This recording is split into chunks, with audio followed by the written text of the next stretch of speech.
Everybody, morning, watches. I'm so glad you're here today, and I'm looking forward to this training we're going to do on a mind map of what you need to do whenever you look at a property. Okay, this is really important. So many of you folks are like me when I started out, leaving money on the table. The seller, your plan is, hey, Mr. Seller, I want to help you, but you got one strategy: buy low, sell high. And there's nothing wrong with that strategy at all. I've been very successful using that strategy. But as you know, as you are aware, that doesn't always work, okay? And if you're not aware of that, trust me, you get into the space, start doing stuff, talking to sellers, and you're going to be like, well, it's really hard. These guys want too much, okay? Well, if people want too much, that's not the, that's just the reality. So you have to be creative. You have to be a professional, right? And solve a problem. So I have a mind map here that I'm going to be going through. This is the part one of many, just kind of explaining some of the strategies that you can use. Okay, so let's jump right into this. So this is kind of essentially what you're going to do when you look at a property. Okay, it's always price or terms. All right, so as you can see here, okay, you have a potential seller. Okay, and you can offer either price or terms. What do I mean by that? What is that? Price or terms? Here's what I mean. Price would be, listen, Mr. Seller, I know you need cash by Tuesday because you're trying to, you gotta pay your Guido, your hard money lender guy, or you're trying to move to Miami. Your new job started in Miami, and you're living out of a hotel and you want to just move, you want to just get down there, right? So I can give you a quick cash offer, all right? But it's going to be at a discount. So it'll be my price. Okay, that's how it works. All right. I can give you a cash offer. We can close on Tuesday, but it's going to be at a discount. Okay, but the cash is good, kind of thing, right? It's going to be my price. All right. Does that make sense, folks? So I mean, price or terms. Okay, you offer if it's a cash offer, it's always going to be at a discount. Okay. However, you're talking to the seller, he really wants all the money because he's trying to get college tuition for Joey. He's going to Cornell University, et cetera, et cetera. What if I could give you a full price plus for your house or close to retail? That's not something you'd be interested in doing. And they're going to say, well, how, right? Then we do a terms deal. Okay. And so I'm going to focus in on the price deal right now. There's a lot more nuance to that. And then we'll go to what a terms deal. But essentially, this is your options, okay? And this is kind of the 30,000 foot overview, the kind of stuff we're going to be going into. So essentially, you've got price or terms. You got your seller, and so if you're going to offer a cash discount, this is kind of what you got. You can do a cash discount offer. This is just essentially a wholesale deal, like you're aware of, and we'll talk about that right now.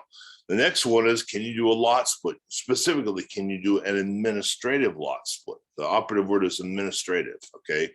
Splitting the lot at the administrative level without having a full-blown subdivision process with the preliminary plat and the engineering and the hearing's a big one, right? The hearing for the city council or the board, county board of supervisors, that kind of thing. So anyway, administrative is just done in house. Okay, and the last one is how many legal descriptions are on there.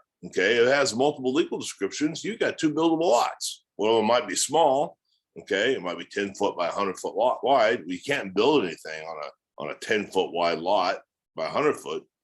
Well, you sure can if you widen it to maybe 40 foot by 60 foot. Does that make sense? Well, you do that. That's called a lot line adjustment. So that's what we'll go through. Okay. Now go back to terms. We've got if you're going to buy over time, right? I mentioned we have the lease option, which is like essentially an rent to own or leasing with the option to purchase. Okay. And you're going to find a C buyer who's going to put 10% down. So for example, let's say you have a $30,000 home, a $300,000 home. So it does, you say, hey, I'll buy your $300,000 home retail, $330,000 for $2,000 and pay you $2,000 a month for 36 months. At the end of 36 months, I'll buy it for $30,000, $300,000. Sorry. Okay. Seller says yes, you are then going to find a buyer who wants to purchase that property who has 10% down. So 10% of 30 grand, 300,000 is 30 grand. That's your $30,000. Does that make sense? Okay. We'll go through that a little bit more. Next one is subject to buying the property subject to the existing mortgage. So you essentially assume that you take over the mortgage. There's some nuances you need to talk about that. There's a lot of people that like to talk about this as well. It's a cool strategy. Okay. And then the other one, my favorite is you focus on about this vacant lots. If it's a vacant lot, can you do a terms deal on it? Absolutely. And what we do typically is called a lot subordination agreement. We'll talk about that. What you're able to do is control that lot without hardly any cash of your own. All right. And leverage that lot as collateral to build on. Does that make sense? You're able to build on that deal so that you can, build a 3-2 or a duplex, fourplex, maybe manufactured home, whatever the market will bear, without using your own cash. You collateralize a lot, and then the market's so high right now, the house will be pre-sold before it's even built. So you go from zero to $60,000, $70,000 of profit. Okay. So let's talk about this first one here, and we're going to be going through. Make sure you take good notes for these videos. So the first one we're going to be doing is a cash discount offer, and this is, as you can see, it's essentially what's going to determine your offer. Of course, is going to be your C buyer. Okay, your C buyer is your rehabber guy. Okay, and they're really driving the train here. Okay, so I've been doing this for a long time, mid-90s. This is where I want to be at, roughly 70% of the ARV. Now that changes sometimes.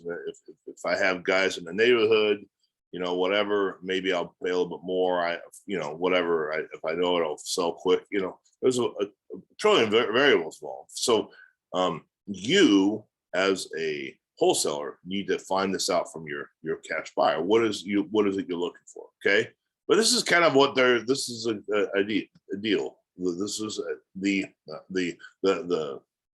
normal, kind of offer strategy, 7%. Okay. And what I mean by 70% of the ARV, it's this: if the house is worth $300,000, okay, follow me, and the house needs, 60 grand worth of work, you follow me? 70% of $300,000 is going to be 210. Okay. If it needs 60 grand worth of work, your C buyer is going to want to purchase that property at $150, $150,000. Well, if you get the property under contract for 150, he's not going to want to buy it from you, right? There's not enough profit. So you need to get it below 150, like 140, right? Does that make sense? Okay. So anyways, that's how that works. So when you present the offer to any buyer, okay, this is what you got to do. You want to have, to be professional, you've never done business with these folks, okay? You're going to need comps or a comparative market analysis. CMA means comparative market analysis, okay? That just shows what, like I mentioned before, how do you know it's a $300,000 home? How do you know it's not $280,000 home, right? You don't know that. You need to find that out. And, well, I'm on Redfin, and Redfin, I'm kind of looking at, look, man, Redfin, Zillow, none of those are accurate like the MLS is, or even PropStream, okay? If you like those things, you can. I'm not saying you can't, but if you want to be successful, you need to get yourself a really good real estate agent to help you on the retail side, and you work together. If you can't solve a seller's problem, right, you can refer them to the agent. The agent gets the retail commission, right? And in so doing, agent gives you comps. If you come to a C buyer and you've never done business before, and you've got a full-blown comparative market analysis with your deal, they're going to be impressed. They're going to realize you're professional. You're going to make some money together. Does that make sense? Because whose money is on the line? Your money or your cash buyer's money? Cash buyer. Guarantee your cash buyers is done what I've done before, bought wrong, and had to come to closing with cash. It's no fun. It sucks. It's harsh. Okay, it's a bad way to learn, learn a lesson. That happens. All of us, we've done it. So I tell you stories, but I won't bore you or humor you, whatever. Maybe you're gonna say this. It's masochist. You enjoy when people tell you bad stories about losing money on houses. Anyway, I digress. The point being, you got to get yourself a good real estate agent. The second thing you need to be concerned. So when you present an offer, you get a property under contract, 7% ARV. You got to have costs. Okay, we talked about that. The next one is rehab costs, and the last one is assignment fee. And we'll talk about that in a minute. So here's what's involved with the rehab. This is important. If you're not from look at that. There's a lot. Ooh, what did I just do? It's a lot here, right? That's my map. If you're not from a construction background, you need to pay close attention to this. Okay. So this is really what you need to be concerned with. Okay. Number one, you need to understand, if you're not from a construction background, even if you are from a construction background, you need to understand your buyer's business model. What are they paying for roofs? What are they paying for egress windows? What are they paying for mold remediation? That kind of thing. Follow me? Okay. And I've done a bunch of videos on our Facebook group here and on my YouTube channel about that. So maybe you watch some of those videos. But that's really what you want to understand, because not everybody, not every rehabber is they're paying the same for roofs or rewiring of a house or things like that, right? They all have their kind of niche, and so you really want to know what that is, because it'll affects is it a $50,000 rehab or only? But Joe the rehabber, he could do the same thing for 40 grand, right? There's a $10,000 difference here. Well, you need to know that, right? Okay, so it's very important. Get to know your buyer's business model. Well, it takes time. Yeah, it does actually. You know what it requires? Getting yourself out the door, get off your backside, bring a pen and paper, can a camera or video, your phone, whatever. Go to the job site and get to know the dude subs. Really get to know them. How are they paying for those cabinets? What are you paying for those roofs? That kind of thing, right? Take pictures. The next thing you need to be concerned about, and if you're a flipper, you know exactly what I'm talking about. What's driving this train through everything is on the retail side. Wholesale presupposes retail, right? You follow me? So what drives the retail is FHA. This is government loans, government cheese, I like to call it. They back all the loans, right? Not all the loans, many loans. Okay.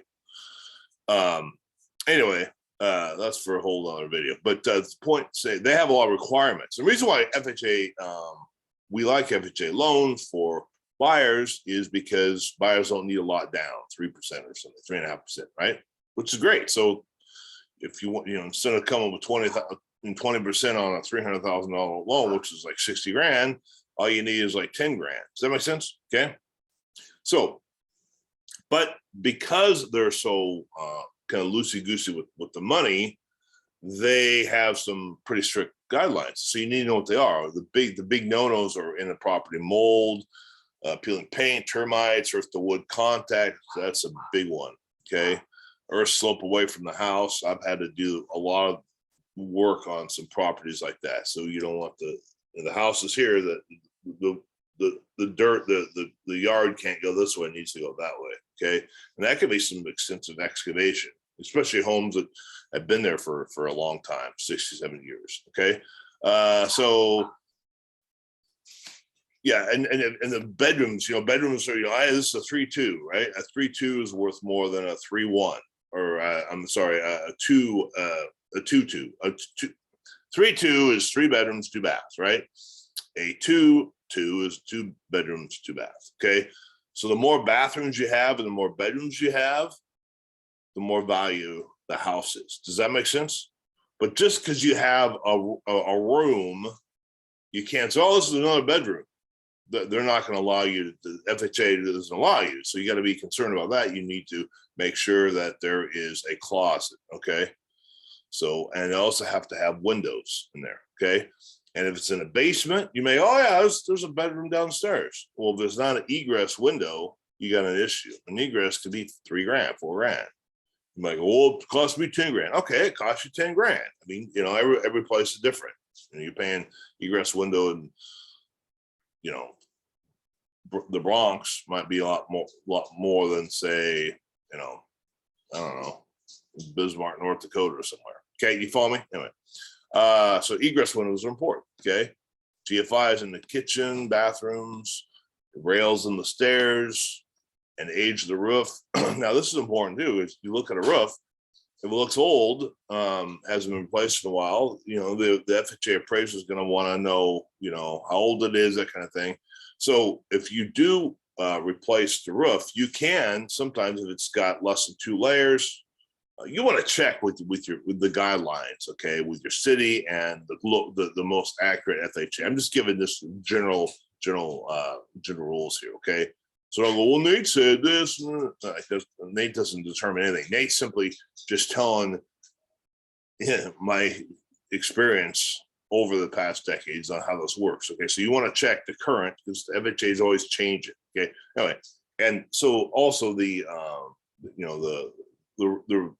rules in your city or county about how many layers you can have on a roof. Typically, it's like 2. Okay, so if it's only 1 layer of roof, you can do a roof overlay. The point being, it's a lot cheaper to do a roof overlay than tear off that roof and put a new roof. Okay, roof tear off's a lot more.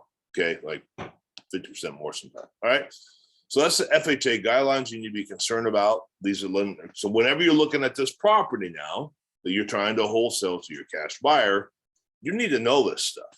And you need to actually be able to have a conversation with your buyer and say, hey, here's some issues. There's mold up there. I think there's mold up there at least. There's earth to wood. There's, that kind of thing, right? All these things. Okay. And I want to show you the last thing you need to know. So about the rehab costs, right? We're talking about the rehab cost, right? The big ticket items in a property you always want to look at is electrical, okay, mechanical, which is like, wait a minute, there's a car engine in there. No, it's a term meaning that, for HVAC, kind of a furnace, air conditioning, that kind of thing. Plumbing, that's a big one. Mold can be expensive. The reason why mold's expensive is because you're going to have to get a mold remediation guy out there, and he's got to do a bunch of stuff, and he's got his license on the line, so he was going to make sure that he's registered by the state or county, whatever. And so, he's a professional. He's going to charge you a premium. Structural issues are a big one too. You got to redo a beam. I had a house one time, and you open the front door and it's sagging, right? So we tear out the drywall to see what's going on. There was a coffin box, a coffin. You believe it? A coffin box holding up the roof. So we got rid of the coffin box. We had to put a big beam in there. Anyway, I got a picture of that coffin box somewhere. It's pretty funny. From like the 60s, I think, from Portland, Oregon. Anyway, a little bizarre. So drywall's a big one. You can have foundation issues and termites. Okay, you get termites, you get those expenses. So these are the issues you want to know about. Okay, to talk to your cash buyers. Again, be aware that if you have some of these problems, it's going to cost you money, or you money, but it's going to cost your buyer money. See buyer, and they need, you need to show them that you know what you're talking about. Okay, so that's what we're talking about for the rehab costs. The last one is your assignment fee. So remember, I had talked to before. Let's say a house is worth ARV fixed up $300,000, but it needs 60 grand worth of work. Okay, well, your assignment fee is commensurate with the value of the home. So and so the cash buyers going to want to buy at about 150. So if you get it on contract for 140. 135 even, that's fair. That's some, that's $10,000-$15,000 your fee. But if it's a cheaper home, $100,000 home, you could try and get a $10,000 assignment fee, but there's not a lot of profit in that. And again, who's taking all the risk, you or your C buyer? Your C buyer. So you want to be aware of that. Because and be transparent too. I think to the best that you can, because you don't just want to make one home run, right? You want to build a relationship. Your cash buyer likes what you're giving him. You can do this for a long time, right? And you can make a lot of money together. All right. So anyway, that's the first. This is the first. I hope this helps you kind of what to look for in this mind map. Watch this video a bunch of times. Take some notes. This is really going to help kind of what you're doing. So we'll finish up. We'll keep going in the next video. Stay tuned. And if you need any help, you want some clarification on this, you want to take your business to the next level in 2022, let me know. There's so much opportunity when you can be creative. Okay. You see what I'm saying? You see the potential of this, right? The more creative you are when you solve sellers' problems, the more money you can make. Okay. It's a win-win for everybody. It's not just buy low, so high. Let me know if you need any help. You want a free strategy session, whatever, call me up, set an appointment, and then we'll do some business. Look forward to helping you out. Talk to you next, see you in the next video.